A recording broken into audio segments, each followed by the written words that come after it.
Dirita sa gitawag kang Eugene Realda sa Facebook. Duha iyang pangutana dinhi. Una nga pangutana, kung naglakaw ta sa adlang ipapahulay unya na atlan nga giuhaw ta, makasala ba kung mupalit ta og ice water sa tindahan? Salamat. Ikaduha nga pangutana, iniguman kuno sa bakasyon sa langit o mubalik na daw diri sa kalibutan, pwede na daw magminyo kay sa langit lang daw ang dili pwede magminyo. Tinuod ba ni Pastor? Salamat. Okay, ato ni siyang tagaan og pagtagad. Una, kung pananglitan aduna tay mga missionary journey o aduna tay lakaw o adto bata og simbahan o gikan na muhi, pwede ba ta makapalit og ice water? Okay. Ato apilar sa mga kaigsunan, naman tayo mga water bottle, dili man safe mo palit kag ice water sa mga tindahan, kaya wala kabalo, kundi ina nga mga gripuha nga nag-agas. So ato advice nga, ayaw na lang pagpalit anang naa sa mga tindahan. Magbalo na lang ta og bottle, no? Pero kung in case sa mga emergency, okay, emergency, kini nga sitwasyon pareha sa sitwasyon sa panahon ni Jesus Christ. Atong tanahon nga adunay emergency gyapon na hitabo, nagbaklay sila, unya nakaagi sila sa kaumahan, unya adlaw ipagpahulay kato. Gani walay tindahan, mas bugat pa ni ilang gihimo kay kanang magpalit ka igo ra man ka mo bayad nya moinom din ka. Pero kini karon imo makita naa sila sa sitwasyon sa kaumahan, mas hago ni kaysa palit. Niya ang nahitabo.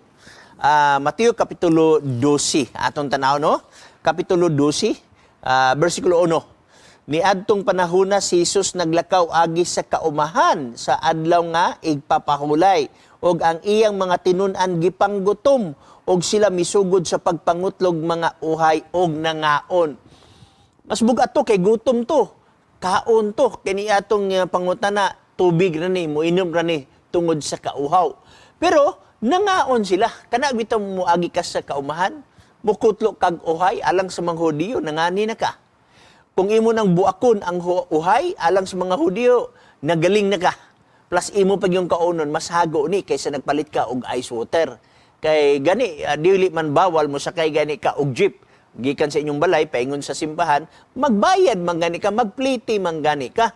Kini pagka nga pag-inom og tubig nga emergency. Now, imo makita din nga nangasuko ang mga Hudiyo kay sa ilang una-una, grabe ni sila kapanatiko kay dili ba tanan nga pagtulunan nga nas mga Hudiyo giuyunan sa balaang kasulatan ang uban na tradition baya. Verse 2 nagingon, apan ang mga Parasiyo sa pagkakita nila ni ini miingon kaniya, tanawa ra ang imong tinun-an, okay? Nagahimo sa dili matarong nga pagabuhaton sulod sa adlaw ipagpahulay sumala sa kasuguan. Kanila mitubag siya nagingon, wala ba kamo makabasa mahitungod sa gibuhat ni David?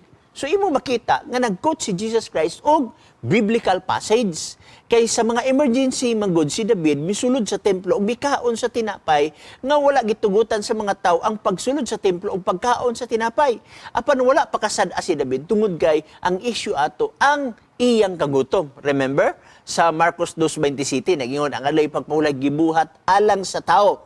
Dili ang tao alang sa adlaw pagpahulay. Sa ato pa wala buhata ang adlaw pagpahulay makadaot sa lawas sa tao. Wala buhata ang adlaw pagpahulay aron ang tao mag-agwantas ka gutom, mag-agwantas ka kauhaw. Gibuhat ang adlaw pagpahulay alang sa tao. So imo makita igsoon, dili bawal labi na sa mga emergency cases nga mopalit kag ice water kung pananglitan aduna may mga sitwasyon yana.